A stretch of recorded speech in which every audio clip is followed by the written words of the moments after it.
Kiswahili language is one of the lingua franca in many countries within East, Central and Southern Africa, as well as in the Middle East. It is rated among the 10 most widely spoken languages globally, with more than 200 million speakers, and the only African language which is the official language of the African Union. Every July 7, as declared via the General Conference of UNESCO, is World Kiswahili Language Day. News Centre's Niyi, Omoniyi, highlights the significance of the language as it gains both national and international recognition. Africa to speak in one voice is gathering steam. It's the most spoken language apart from the colonial language.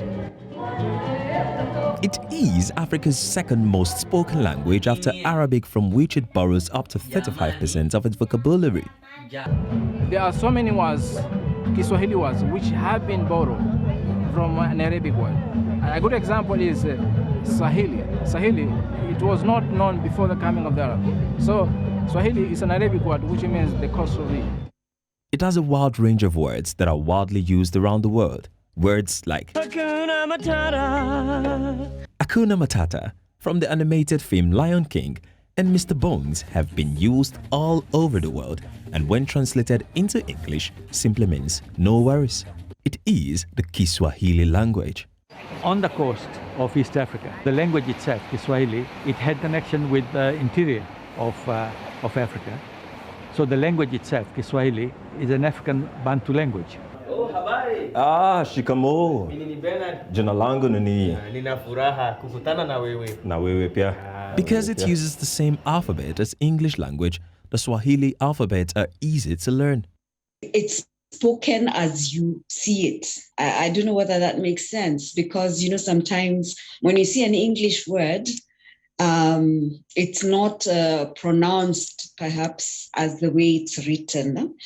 But Kiswahili is the way you see it, it's how you say it.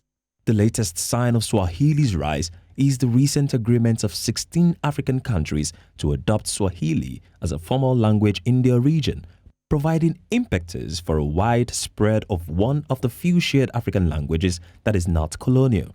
It's our way of life, because we use Swahili to communicate. It has opened doors for us to communicate regionally in Africa, especially in East Africa. Swahili might just be the lingua franca of Africa.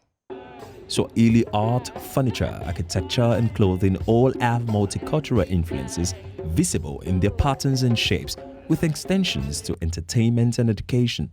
It's good for trade on the continent, it's good for the people of Africa, and we want everyone to be proud of it. And now we are going to spend money ourselves as the South African government to make sure that it prospers and it thrives, and that a lot more people learn it, particularly from our schools. Swahili is embraced already beyond East Africa. It's already one of the official languages in the African Union. So we found it a bit intriguing that Swahili is given more importance far beyond from where it originated. The quest to speak in one voice is gathering steam, with global corporations starting to pay attention to Swahili's rise as lingua franca in most of East and Central Africa. Niyi, Omoniyi, reporting for News Central. Thank you, Niyi, for that report.